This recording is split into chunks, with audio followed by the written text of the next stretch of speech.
Bienvenue dans ce nouvel épisode de Altus 3. Aujourd'hui, nous allons parler de ces mots. Ceux qui sortent de la bouche des enfants, comme des vérités nues, sans filtre, sans pudeur. Ces phrases qui tombent dans le silence du soir, comme des larmes salées sur une plaie ouverte. Car les enfants ont ce don terrible, ils disent ce qu'ils voient, sans mesurer la portée de leurs mots. Ils sont des miroirs impitoyables, des révélateurs d'une réalité que nous, adultes, nous efforçons de maquiller, de polir ou d'adoucir. Mais quand leurs mots nous atteignent, ils révèlent nos blessures les plus profondes, nos peurs les plus intimes, nos solitudes les plus criantes. Papa, pourquoi personne ne t'aime ? Sept mots, cette lame qui se plante d'un coup dans le cœur d'un homme déjà meurtri. Cette syllabe qui résonne comme un glas dans la pénombre d'une chambre où l'on fait semblant que tout va bien. Il y a des questions qui tuent en douceur, des interrogations d'enfants qui nous renvoient à nos échecs, à nos manques, à cette solitude que nous pensions dissimuler derrière nos sourires de façade. Nous plongeons aujourd'hui dans cette brutalité involontaire de l'enfance, cette capacité qu'ont nos petits à nous révéler les vérités que nous refusons de voir. Car si leurs mots blessent, c'est qu'ils touchent juste, trop juste. Comment accueillir ces paroles quand elles arrivent chargées de toute notre histoire ? Quand elles réveillent des douleurs que nous croyons endormies ? Quand elles nous confrontent à cette part de nous-mêmes que nous voudrions oublier ? Il y a des soirs où l'on croit avoir construit une forteresse autour de son cœur. Et puis un enfant prononce quelques mots et tout s'effondre.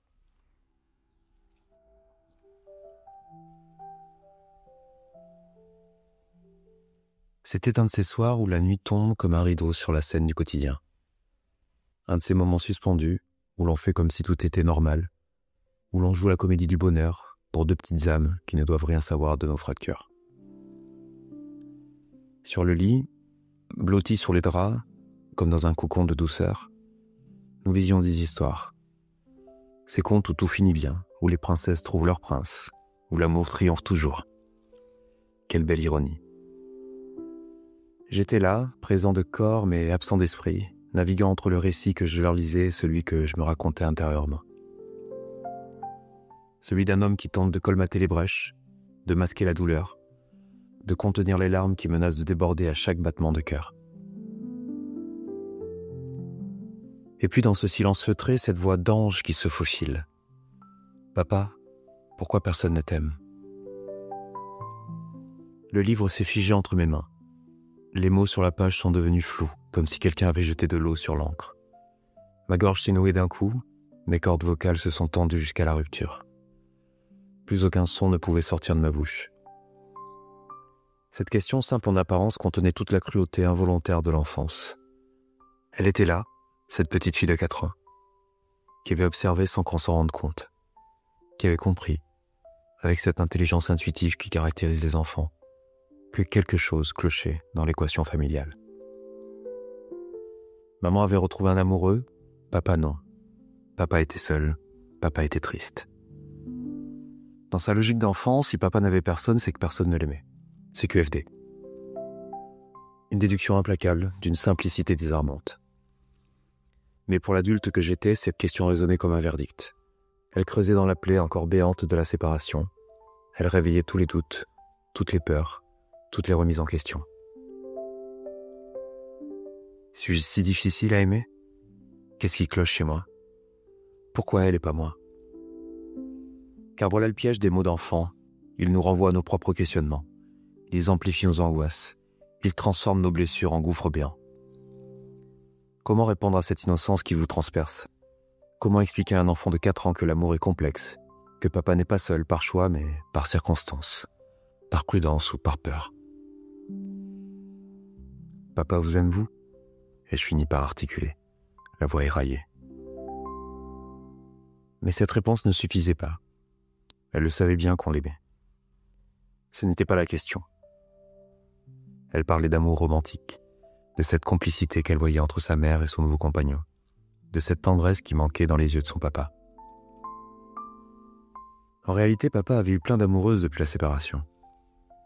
Mais vous ne devez pas le savoir, mes anges. Papa tentait d'oublier l'amour véritable, de panser ses plaies avec des affections de passage, de consommer la tendresse sans en porter la responsabilité. Papa avait peur que son cœur soit à nouveau piétiné. Mais comment expliquer cela à un enfant ? Comment lui dire que parfois les adultes deviennent lâches, qu'ils préfèrent les amours sans lendemain aux promesses éternelles, que la trahison laisse des cicatrices si profondes qu'on préfère rester en surface, plutôt que de replonger dans les abysses de la passion. Cette question d'enfant m'a révélé ma propre vérité. J'étais devenu un homme qui fuyait l'amour par peur de souffrir, un homme qui préférait la solitude assumée aux déceptions répétées. Et cette petite fille, dans son innocence dévastatrice, venait de mettre le doigt sur ma plus grande peur. Celle de ne plus jamais être aimé, comme je l'avais été. Celle de ne plus jamais faire confiance assez pour me livrer entièrement.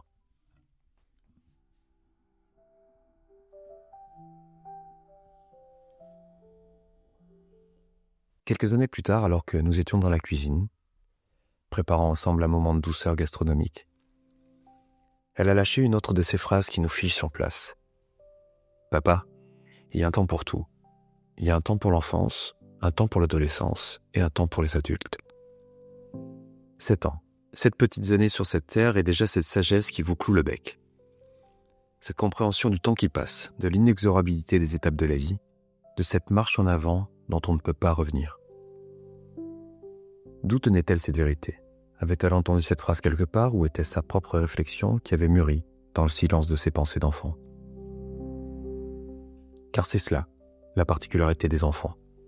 Ils observent, ils intègrent, ils digèrent les informations à leur manière et parfois, ils nous restituent des perles de sagesse qui nous laissent pantois.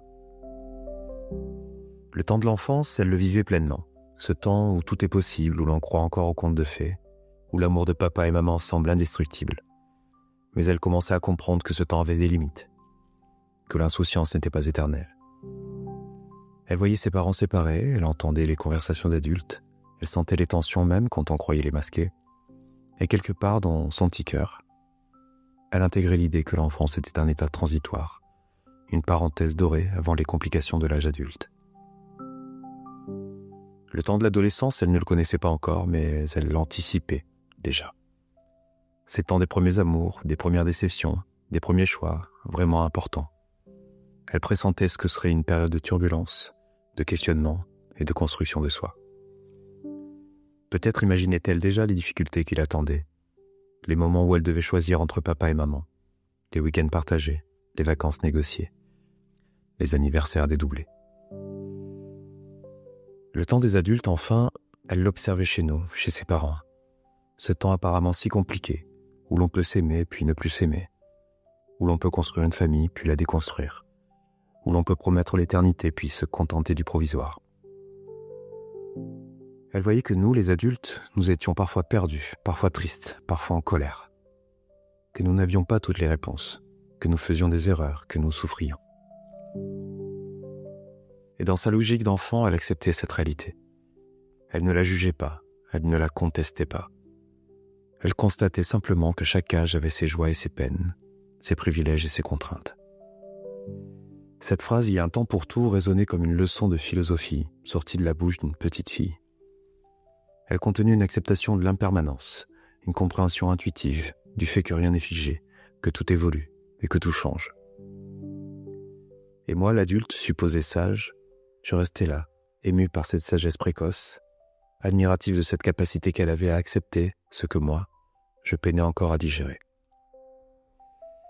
Car c'est cela la leçon des enfants. Ils nous apprennent la résilience sans le savoir. Ils nous montrent comment s'adapter, comment faire avec ce qui est, plutôt que de pleurer ce qui n'est plus. Cette petite phrase m'a fait comprendre que ma fille grandissait, qu'elle intégrait les épreuves de la vie avec une maturité qui me surprenait et me rassurait à la fois. Elle n'était plus seulement mon bébé à protéger, elle devenait une petite personne capable de réflexion, de compréhension et d'acceptation. Et peut-être qu'au fond, c'est elle qui m'apprenait à grandir.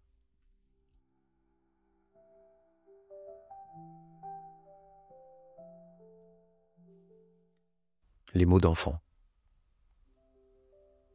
Dans le silence feutré d'un soir qui s'achève en douceur, quand les contes se mêlent aux blessures de mon cœur, Une voix d'ange perce le voile de mes mensonges discrets.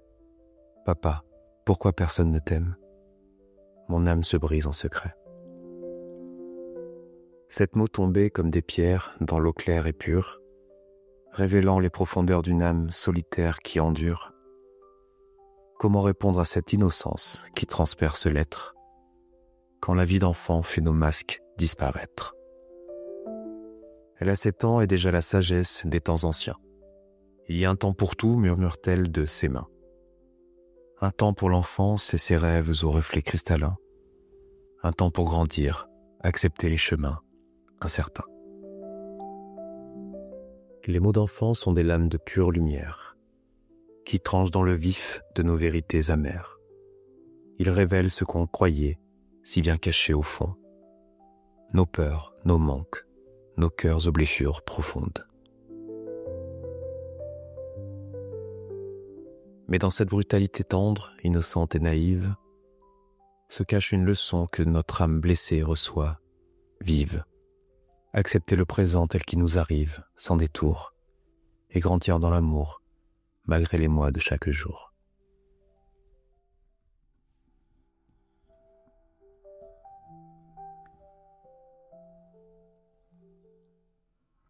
Les enfants sont des révélateurs. Ils nous montrent qui nous sommes vraiment, au-delà des fameux masques que nous portons, au-delà des mensonges que nous nous racontons. Leurs mots d'une simplicité dévastatrice ont ce pouvoir de nous ramener à l'essentiel. Ils nous forcent à regarder nos blessures en face, à accepter nos fragilités, à assumer nos solitudes. Papa, pourquoi personne ne t'aime ? Cette question continuera longtemps à résonner en moi. Non pas comme un reproche, mais comme un miroir tendu sur ma propre vérité. Car elle avait raison, cette petite fille. À ce moment-là, je n'aimais personne assez pour me laisser aimer en retour. Il y a un temps pour tout. Cette phrase, elle aussi, restera gravée. Car elle m'a appris que ma fille grandissait, qu'elle acceptait avec une sagesse qui me dépasse les aléas de la vie, les changements, les imperfections du monde adulte. Ces mots d'enfant, même s'ils blessent, ils guérissent aussi. Ils nous obligent à la vérité, ils nous poussent vers l'authenticité. Ils nous rappellent que l'amour, même abîmé, même écorché, reste notre plus belle raison d'être. Car au final, ces questions d'enfant ne sont pas des reproches, ce sont des invitations.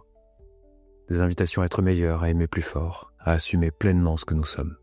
Des êtres imparfaits, mais capables d'amour infini. Merci de m'avoir écouté partager ces moments de vérité brute, ces instants où l'innocence nous révèle à nous-mêmes. Je vous donne rendez-vous au prochain épisode. Dites-moi ce que vous en avez pensé, partagez-le à qui vous voulez, c'est vous qui voyez. Prenez une grande inspiration et surtout, n'oubliez pas d'aimer. À très vite, et toujours, laissez parler votre cœur.